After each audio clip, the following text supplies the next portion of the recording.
Nous ne sommes en classe que depuis quelques semaines et déjà l'été s'achève pour laisser place à l'automne.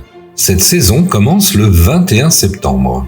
Les jours sont déjà moins longs et ils décroissent en moyenne d'1 minute chaque matin et de 2 minutes chaque soir. Les journées sont moins chaudes et autour de nous, on constate dans la nature de grands changements.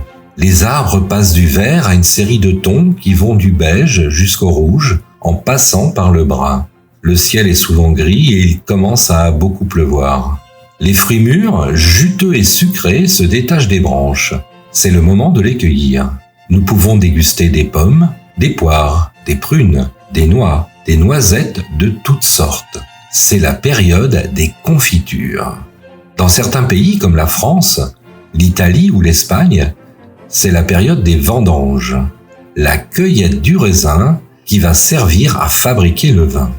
Mais également, on peut observer le départ des oiseaux migrateurs. Ils se regroupent pour se diriger vers le sud, vers des régions plus chaudes.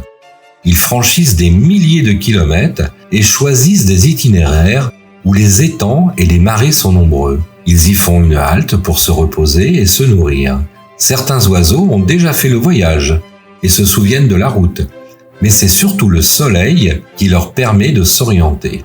Les hirondelles, les alouettes et les cigognes voyagent de jour, tandis que les grives, les fauvettes, les canards et les oies voyagent de nuit.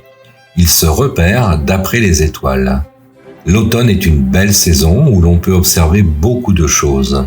Il suffit d'être un peu curieux et de s'intéresser à ce qui se passe autour de nous dans la nature. L'automne se termine le 20 décembre pour laisser place à l'hiver.